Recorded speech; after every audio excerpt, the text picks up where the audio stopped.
Hello, and welcome again to Catholic Insight. My name is Father James McLucas, and as usual, we have panned through the full portrait of Archbishop Sheen, who is kind of like our patron around here, and everything that we do, we ask for his intercession.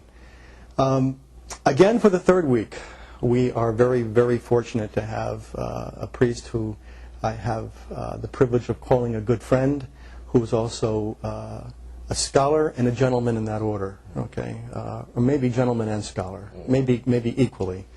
But Father Chad Ripperger is the professor of dogmatic moral theology at Our Lady of Guadalupe Seminary in Denton, Nebraska. And he is also the author of this trilogy of books entitled Introduction to the Science of Mental Health. He has been discussing the last 3 weeks with us, or the last 2 weeks. This is the third week. He's discussing the fascinating topic that one never hears about how psychology is really flows from, authentic psychology really flows from the philosophy of the angelic doctor, St. Thomas Aquinas, because he gets human nature right. As Father's been talking about, the great deficiency of modern psychology is that it concentrates on the empirical aspect, which is the quantifiable aspect of man, and basically ignores the supernatural aspect of man, the soul, the spiritual aspect of man, which is not quantifiable. And once you have lost that part of man, then you have lost your ability truly to help him. That's right. And so we were discussing last week when we had to leave the second volume of the trilogy, Sacred and Other Spiritual Causes of Mental Health and Illness. And we had just finished the Infused Virtues and their role in how they affect mental health. And I'd like to move from there to, again, a topic that is something that we don't hear too much about today, and that is the topic of grace. Right. All right, and how grace plays a role in mental health. First of all, just talk a little bit about what we mean by grace. It's a topic that many Catholics have heard the name, but just give it a pithy definition. Well, I could give you the formal definition, but I'll just give you a description. Sanctifying grace is actually something that is the indwelling of the Holy Trinity in our soul, so it actually makes us pleasing to God. But then there's also actual grace, which the principal two effects of actual grace are to enlighten the mind and strengthen the will. So one of the impacts that grace has on mental health is that it can enlighten the mind. If a person prays or does penances, or if other people do things, or even if God just gives the person the grace, then that grace will enlighten the mind, and very often people will be able to see what their problem is, or overcome the difficulty, or have a clear understanding of their difficulty. Mm-hmm. And that's why I think that we underestimate the need for all of us who are working with troubled people, who have troubled people in our families, to pray for the actual grace for these people, and also that the people be receptive to it. Yes, and that's why enlightening the mind and strengthening the will, those two parts are so important, because it's not just that they come to knowledge or can see or overcome the mental illness from the intellectual point of view. They have to have the inclination of the grace in the will, to have the strength to actually do what's necessary, the actions, the behavior changes in what they do in order to overcome their problem. Mm. And of course, one of the great conduits of grace, okay, is the sacraments, okay? That's right. The conduits of grace are the sacraments. How how would you describe their role in mental health?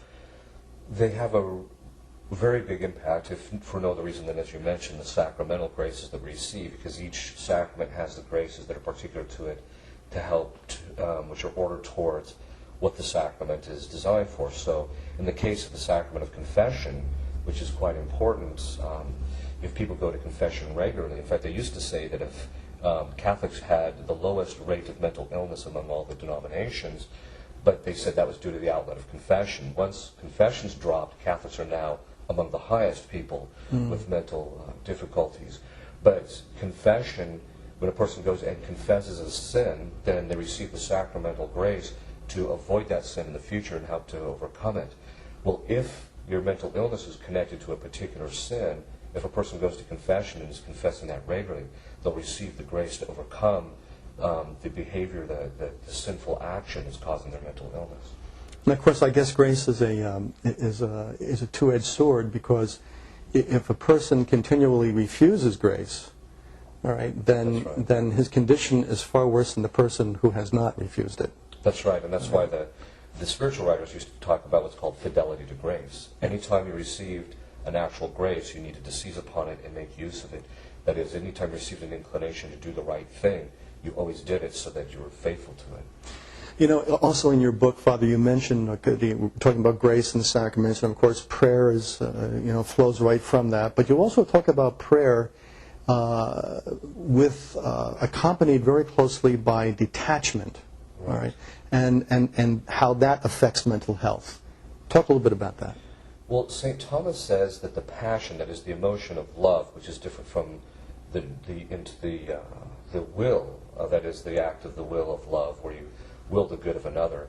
He says, but we have an emotion of love. Sometimes we just say, I want or I like a particular thing. So if I like a particular thing, I said to love it. St. Thomas says that all the other passions arise from that. Well, when you love a particular thing, you have a particular attachment to it. And so when we have an emotional love for a thing, or an emotional attachment to the thing, all the other passions will arise from that, and that'll begin. So if somebody hurts the thing I love, I get angry, or if I get sorrowful, and then that starts affecting my judgment intellectually, and then over the course of time, if I don't take a proper approach to it, it can actually end up causing my mental illness. So detachment, very often people are fixated on a particular thing. Well, that's because they're not detached from it. So you have to work on them becoming detached from it. And then the mental illness very often will just evaporate on its own because the cause is taken away. So many things that people are suffering from today, could really be addressed from the spiritual perspective, the good old-fashioned spiritual direction, which used to very often come through the sacrament of penance. It just simply isn't there. Well, in fact, in the past, confessors used to be called the doctors of the soul. And one psychologist said, well, if everybody just led a good Catholic life, there would be no need for mental or for psychologists. And I said, well, not really. I mean, there's always going to be certain people that their mental illness might be something from other than, let's say, a spiritual cause. But so you still are going to need some psychologists. But generally, if everybody was leading good Catholic lives and approaching it from the traditional schools of spirituality, like John of the Cross, where he heavily emphasized detachment and that type of thing, then in point and fact there would be a lot less mental illness. One of the parts of this book that probably people will read and want a lot more knowledge about is something that you cover in a very, very fascinating way. And it has to do with the role of demons in mental health. I'm going to let you just talk about that without any kind of leading question. You just go where you want to go with that. Without getting into any particular ways in which they do it, because those are innumerable, as exorcists can very often attest to. The demons, the principal way that they influence the psychological health of a person is by affecting them physically, because demons, once Adam and Eve fell, we ceded a certain amount of control to the demons over the physical aspects of us.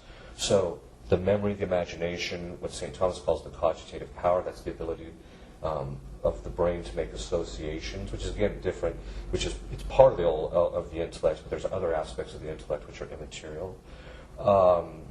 So the memory, the cogitative power, and the imagination can be affected by the demonic. So they can introduce temptations or images into our imagination. And very often it's not necessarily to something immoral. The demons are happy to rob us of our mental health, so they'll introduce things into us which we don't recognize right off the bat through conscience that there's something wrong.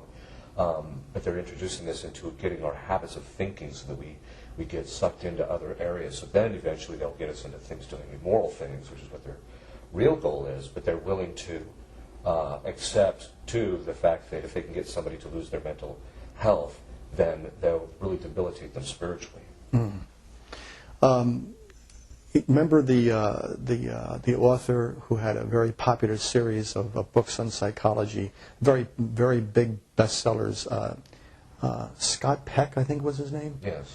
You know, The People of the Lie was one of the books. The People of the Lie, all right. And, of course, that book got panned, all right, by most of the secular, Yes. you know, publications. As long as he stuck to non-controversial topics, okay, but as soon as he got into the demons, you know, Yeah. and how he, through his own practice of psychology, saw their influence, it was totally dismissed and he was panned, you know. Yeah, which in point of fact gets to a very important issue, which I'd address in the first volume, is that even though psychology, I argue, is properly a philosophical discipline, to understand the causes and the influences on us psychologically, however, you have to know the spiritual and this other, or the sacred and other spiritual causes, like the demons, because they have a very heavy influence on us psychologically. As exorcists can attest to, they'll very often find people who are fixated abnormally, and then they'll exorcise them, and all of a sudden the person's cured. So these are, but we have to be clear too, we can't attribute every mental illness to the demons, because some of these come by our own choice, or by other causes, which we may not be culpable for. But, so I always tell everybody, the demons aren't under every rock, just every other rock. But, the point is, though, is that you have to take a very balanced approach, which means that if you're going to really understand psychology properly, you have to understand, among other things, how demons influence us. Another curveball question to you as you speak, I think of it. We always think about demons essentially working on our weaknesses. Do the demons also able to work on our strengths? Yes, in the sense that they can get us to, like if we have a particular virtue, they can get us to become fixated or exaggerated in our behavior in relationship to it. So if a person realizes they're very good at something, he can get them to spend too much time or overcompensate in that area to the neglect of others. But generally, they will probe around and try and find what your weaknesses are. Okay, very good. Well, Father, we're going to move on to Volume 3 of your trilogy on mental health. And perhaps, you might discuss a little bit about why you chose the title, Quodlibetal Issues and Practica. Yeah, practica, of course, is the Latin term for the practical application of the thing. So I actually deal with what are the necessary attributes for a good psychologist and for a good directee, and what virtues do they need to have, and what they have to avoid, that type of thing. Quodlibetal issues, I chose that term basing it on St. Thomas's Questiones Quodlibetalis, which is a quodlibetal questions, is just a variety of different questions thrown in together, which don't necessarily have any connection to each other, which they do in some degree in the third volume, because there's a bit of a sequence, but there's a lot of topics that aren't necessarily interconnected, but I didn't deal with them in the first two volumes, but they did need to be addressed in the third. Okay. And just simply, again, what do you think are the highlights about the third volume that you think that people would latch on to very easily and very quickly? Well, it's much more practical. In other words, I'm taking what's learned in the first two volumes and applying them more concretely. So, for example, I'll take what we know about in the first volume and also some things in the second volume, and you can apply them to issues like music. How does music affect people emotionally, psychologically, which we see, of course, any adult who has a teenage child knows that if you let him listen to certain kinds of music, he becomes unruly. This has been known very early on. The Greeks knew that music could affect people emotionally and psychologically. Also the discussion of subconscious. Is there such a thing? which I do discuss. St. Thomas actually discussed that there are certain acts which we do unreflectedly and that type of thing, but it's a much more developed, much more Thomistic approach, and it deals with more adequately things like where did Jung get it wrong, where did Freud get it wrong, that type of thing. In the key to the spiritual life, two keys: knowledge of our Lord and knowledge of ourselves. Right. All right. How do we know ourselves, and how does this affect one who is mentally ill? How does one who's mentally ill know themselves? Well, the writers, of which St. Thomas is part of it, say there's two aspects to our self-knowledge. The first is our self-image, and this is just the image we have of ourselves, and so how we view ourselves physically and that type of thing, which is in our image, affects our judgment. But then there's our self-concept, and that is how we understand ourselves. But that understanding is based upon our philosophical understanding of how man is composed, which will heavily influence our understanding of ourselves. And so those are the types of things which I deal with also in this volume. And just one last point before we leave this series. You make a very good point about the importance of prudence between a person, a directee, and a director. Could you just simply talk about that for just a second? Yeah, prudence is the virtue by which I know the means to attain the end. In other words, I know what actions I need to perform in order to gain a specific end. Well, mental illness is very often caused by the wrong kinds of actions or behavior.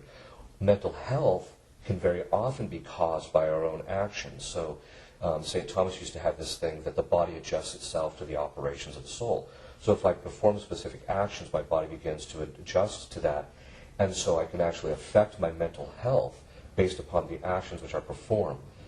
But to know how to perform actions pertains to the virtue of prudence as to its proper matter. And therefore you have to have prudence in the psychologist and in the directee to a certain degree. But usually it's because he hasn't been prudent that is the real problem. But he needs to rely on the prudence of the psychologist to direct him to do the right kinds of things in order to overcome his mental illness. Father, I can't thank you enough for spending the time with us during the course of these last 3 sessions of Catholic Insight. I hope you come back again, because I know that people we're going to have a lot of questions about what you discussed. I cannot recommend these 3 volumes more highly. Introduction to the Science of Mental Health by Father Chad Ripperger, our guest. If it's indispensable for the understanding of reality and the truth of reality, because it's written through the prism of the philosophy of St. Thomas Aquinas, the angelic doctor of the Catholic Church. Again, thank you so much for spending time with us here in Catholic Insight. And just one more reference to how you can obtain these volumes. If you go to Google and you Google Father's name, Father Chad Ripperger, which you'll see in this webpage where you found Catholic Insight. If you Google his name in quotation marks, you will get his website, and you can order the books from there. And I can't recommend it highly enough. Father, again, thank you. Thank you. And God bless you all. We'll see you next week.